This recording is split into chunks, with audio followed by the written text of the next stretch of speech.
I, 29F, am facing a dilemma with my boyfriend Sean, 32M, over my cat Milo's sleeping arrangements. Milo has been my faithful companion for 7 years, ever since I adopted him from a local shelter. He was just a tiny kitten then, barely 8 weeks old, with big green eyes and a purr that could melt anyone's heart. I remember the day I got Milo like it was yesterday. I had just moved into my first solo apartment after college and was feeling overwhelmed and lonely. My best friend dragged me to the shelter, insisting that a pet would help me feel more at home. As soon as I saw Milo, curled up in the corner of his cage, I knew he was meant to be mine. Since then, Milo has been by my side through everything. He was there when I landed my first real job at a marketing firm, celebrating with me by playfully attacking the balloons my parents sent. He comforted me when I was laid off 2 years later, during the economic downturn. I spent weeks feeling lost and depressed, but Milo's constant presence and affectionate headbutts kept me going. Milo has always slept in my bedroom. He has a cozy cat bed next to my nightstand, but he often prefers the cat tree by the window. On cold nights or when I'm feeling under the weather, he'll curl up next to me on the bed, his rhythmic purring lulling me to sleep. I met Sean about 10 months ago at a friend's barbecue. We hit it off immediately, bonding over our shared love of indie films and obscure 80s bands. He's smart, funny, and generally very considerate. Our relationship has been great, except for one significant issue: he can't stand having Milo in the bedroom when he stays over. Sean claims that Milo disturbs his sleep. He says the cat's nighttime activities, jumping on and off the bed, occasionally meowing or simply moving around, keep him awake. I was surprised by this at first because Milo is generally quite calm at night. Sure, he might have the occasional bout of late-night zoomies, but it's not a regular occurrence. I've tried to compromise by keeping Milo out of the bedroom a few times when Sean stayed over. It didn't go well at all. Milo sat outside the door, meowing plaintively all night. His cries were heartbreaking, and ironically, even more disruptive to our sleep than his usual nighttime behavior. Milo's distress at being shut out made me feel terribly guilty. This cat has been my rock through some of the toughest times in my life. When my grandmother passed away last year, Milo seemed to sense my grief. He barely left my side for weeks, providing silent comfort as I processed my loss. The thought of regularly excluding him from my room, a space he's always had access to, feels wrong on so many levels. Sean and I had been managing this issue, albeit uneasily, for a few months. But last weekend, things came to a head. Sean stayed over on Friday night, and I let Milo sleep in the room as usual. Around 3 a.m., Milo jumped on the bed and accidentally stepped on Sean's face as he was making his way to my side. Sean woke up startled and upset. He said he couldn't deal with this anymore and that I needed to make a choice between having him stay over or having Milo in the room. I was taken aback by the ultimatum. I told Sean that Milo was here first and this is his home too. I explained that I wasn't willing to disrupt Milo's routine and cause him distress just to accommodate Sean's preferences. This led to a heated argument, with Sean accusing me of prioritizing my cat over our relationship. The argument brought up some deeper issues we hadn't fully addressed before. Sean admitted that he'd never had pets growing up. His parents were both busy professionals who viewed animals as an unnecessary responsibility. He said he's always struggled to understand the deep bond some people have with their pets. I shared more about my history with Milo, explaining how he's been a constant source of comfort and companionship through various life challenges. I told Sean about how Milo helped me through a painful breakup with my college boyfriend, always there with a purr and a nuzzle when I was crying. I described how Milo would sit on my lap while I was job hunting after being laid off, somehow making the endless cycle of applications and rejections feel less daunting. Sean listened but still seemed frustrated. He pointed out that while he understands my attachment to Milo, he needs quality sleep to function well at his high-stress job in finance. He suggested that maybe we're not as compatible as we thought if we can't agree on something as basic as sleeping arrangements. His words hit me hard. Until now, our relationship had been going so well. We share similar values, enjoy the same activities, and generally communicate effectively. This is the first major conflict we've encountered, and it's making me question our long-term compatibility. Part of me wonders if I should just give in and try harder to keep Milo out of the bedroom. But another part feels like that would be betraying Milo's trust and disrupting a long-established routine. Plus, I sleep better knowing he's nearby. It's a comfort I've grown accustomed to over the years. I'm also concerned about the precedent it would set. If Sean and I eventually move in together, what other aspects of Milo's life would he want to change? Would he expect Milo to be confined to certain areas of the house? The thought makes me uncomfortable. At the same time, I understand Sean's need for uninterrupted sleep. His job is demanding, often requiring early mornings and late nights. I want to be a supportive partner, but I'm struggling to find a solution that works for everyone. I've considered compromises like getting a white noise machine to mask any sounds Milo might make, or maybe rearranging the bedroom to give Milo a space further from the bed. But I'm not sure if these solutions would satisfy Sean. This situation has me questioning a lot of things. Am I being unreasonable for refusing to change Milo's sleeping arrangements? Am I putting my cat's needs above my relationship? Or am I right to stand my ground on this? I love Sean and want our relationship to work, but Milo is family to me. The bond we share is something I cherish deeply. The idea of having to choose between them is heartbreaking. I'm looking for advice on how to navigate this situation. Has anyone else dealt with a similar issue? How do you balance the needs of a pet with those of a partner? Am I the asshole for prioritizing my cat's routine over my boyfriend's comfort? Update 1. It's been about a month since my original post, and I wanted to provide an update on the situation with Sean and Milo. After our argument, Sean and I took a few days apart to cool off and reflect on the situation. We then met up at a neutral location, a quiet cafe we both like, to have a serious discussion about our relationship and the ongoing cat dilemma. I started by sharing more stories about my history with Milo, trying to help Sean understand the depth of our bond. I told him about the time 2 years ago when I was going through a particularly stressful period at work. I was pulling long hours on a big project, often coming home well past midnight. No matter how late I returned, Milo would always be waiting by the door, ready to provide comfort and companionship. His presence helped me decompress and maintain my sanity during those challenging weeks. I also opened up about how Milo helped me cope with my anxiety. There have been nights when worries about work or family would keep me awake, my mind racing. On those nights, Milo seems to sense my distress. He'll curl up close to me, his steady purring acting as a natural calming mechanism. It's more effective than any meditation app I've tried. Sean listened attentively to these stories. He admitted that he had never really understood the depth of the human-animal bond before, having grown up in a pet-free household. He shared a bit about his own background, how his parents' focus on career advancement meant that pets were seen as an unnecessary distraction. In his family, success was measured by professional achievements, not personal relationships. This conversation helped us both gain a better understanding of each other's perspectives. Sean expressed that while he still struggled to fully relate to my bond with Milo, he could see how important it was to me.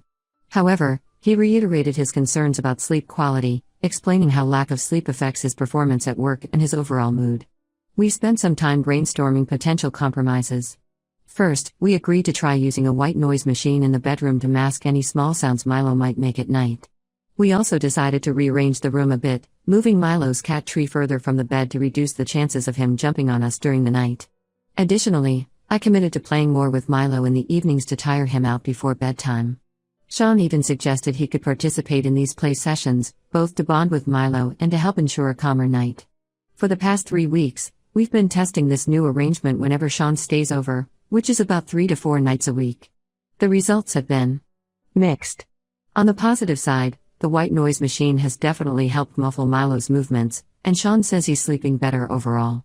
There have been several nights where Sean slept through Milo's nighttime activities without issue. Sean has also been making an effort to engage with Milo more. He's participated in a few play sessions, and last week he even bought Milo a new interactive toy. It's a small gesture, but it means a lot to me to see him trying. However, we've still had a couple of challenging nights. Last week, Milo got a case of the midnight zoomies and raced around the room, waking Sean up. Another night, he meowed persistently at 4 a.m. until I got up to feed him. I admit, this is a bad habit I've unintentionally reinforced over the years and need to work on. After each of these incidents, Sean was noticeably frustrated. He's been trying to be patient, but I can tell it's wearing on him. He made a comment the other day about looking forward to when we eventually move in together and can set some new rules.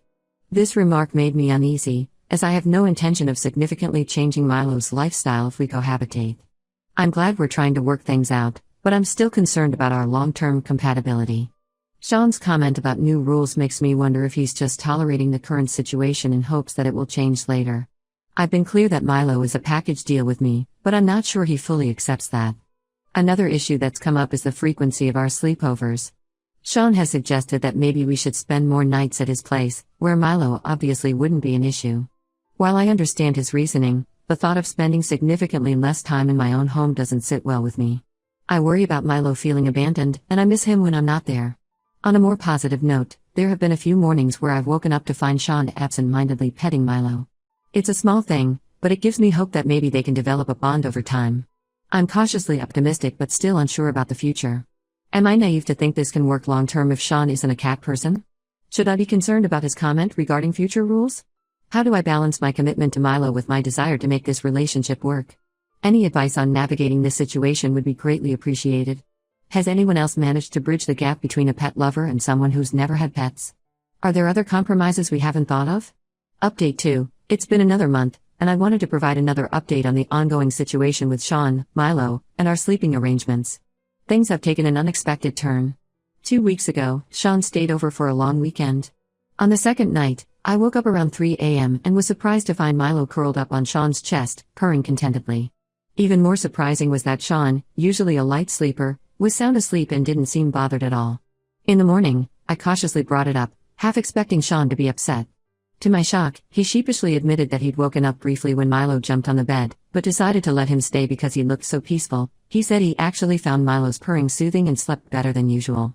This seemed like a breakthrough, and I allowed myself to feel hopeful. Over the next week, Milo continued to sleep on or near Sean when he stayed over. He seemed to have decided Sean was an acceptable sleeping buddy, and Sean appeared to be warming up to the idea. I started to think that maybe we had turned a corner. Sean even mentioned that he was getting used to Milo's presence and that it wasn't bothering him as much.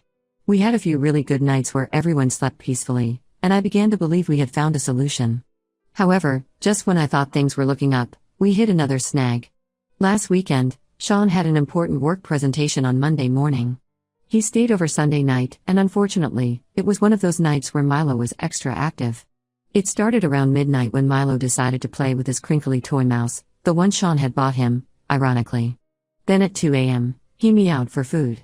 I didn't get up, trying to break that habit, but it took him a while to settle down. Finally, at 5:30 a.m., Milo decided it was the perfect time for zoomies around the room. Sean was understandably upset in the morning. He said he barely slept and felt unprepared for his presentation. In his frustration, he made some harsh comments about Milo being a nightmare and how he couldn't imagine dealing with this long term. I felt terrible about his presentation but was also hurt by his words about Milo. We had a tense conversation where I reminded him that Milo's occasional nighttime antics are just part of living with a cat. I also pointed out that he'd been sleeping fine with Milo for the past week and that this was an unusually active night for him. Sean apologized for his harsh words but said he's still unsure about the whole situation. He suggested that maybe we should spend more nights at his place to balance things out. While I understand his perspective, the thought of spending significantly less time at my own home doesn't sit well with me. This incident has brought back all my previous concerns about our compatibility. I'm starting to wonder if the peaceful nights we had were just a temporary reprieve rather than a real solution.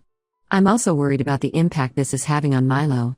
Cats are sensitive to atmosphere, and I'm sure he can pick up on the tension between Sean and me. I've noticed him being a bit more clingy than usual lately, almost as if he senses his place in our lives is being questioned.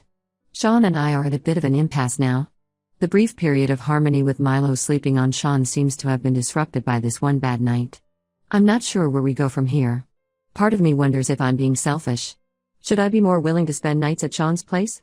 But then I think about Milo waiting for me at home, probably feeling confused and abandoned, and my heart aches. I'm also concerned about the long-term implications. If Sean and I are struggling this much to coexist with Milo now, what would happen if we decided to move in together? Would Sean expect Milo to suddenly change all his habits? That doesn't seem fair or realistic. At the same time, I care about Sean and value our relationship. When things are good between us, they're really good. We share so many interests and generally communicate well. It's just this one issue that keeps coming between us. I'm at a loss for what to do next. Is this a fundamental incompatibility between us? Am I being unreasonable for not wanting to spend more time at his place? Should I be more understanding of his need for uninterrupted sleep, even if it means seeing less of Milo? Has anyone else been in a similar situation? How did you resolve it? I'm open to any advice or perspectives you can offer. Update 3. It's been 2 more weeks, and I'm afraid this update isn't a happy one. After much discussion and soul-searching, Sean and I have decided to end our relationship. Following the incident with Sean's work presentation, we try to find a middle ground. We spent more nights at his place, but I found myself constantly worried about Milo and feeling guilty for leaving him alone so much. Even when we were at my place, there was always an underlying tension about Milo's nighttime behavior. The breaking point came last weekend. Sean and I were having a conversation about our future, tentatively discussing the possibility of moving in together someday. That's when Sean suggested that when we eventually share a home, Milo should be trained to sleep in a separate room. He argued that it was a reasonable compromise for the sake of our relationship.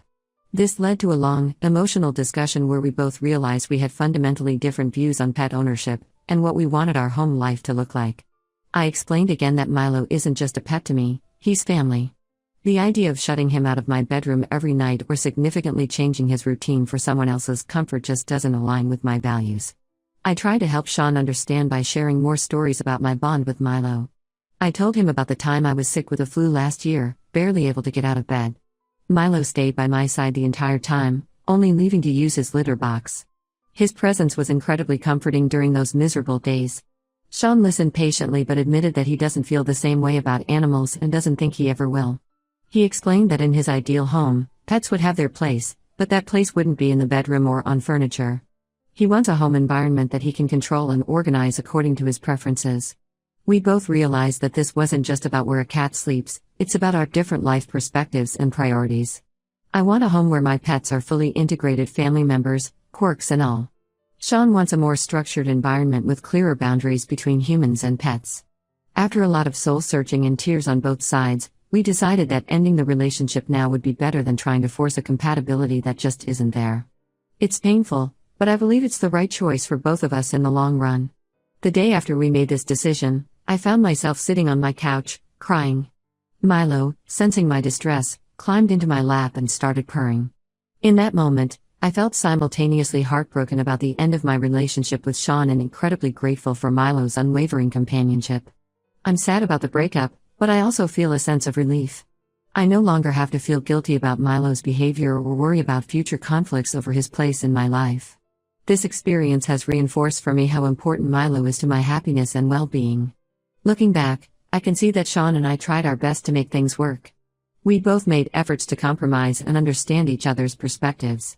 But in the end, our fundamental values about pets and home life were just too different to reconcile. This experience has taught me a lot about my own values and what I need in a partner.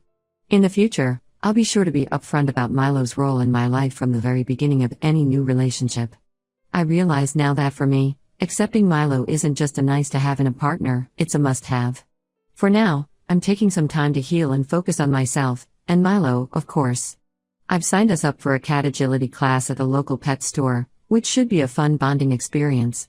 I'm also thinking about volunteering at the shelter where I adopted Milo, as a way to give back and maybe help other cats find their forever homes. I'm grateful for all the advice and support I received here. Your comments helped me see the situation more clearly and gave me the courage to stand up for what I believe is right for me and Milo. To anyone else facing a similar dilemma, my advice would be to really listen to your heart. Pets are a lifelong commitment, and anyone you bring into your life needs to understand and respect that. Milo and I are going to be just fine. In fact, as I write this, he's curled up next to me on the couch, purring away. Life goes on, and with Milo by my side, I know I can face whatever comes next.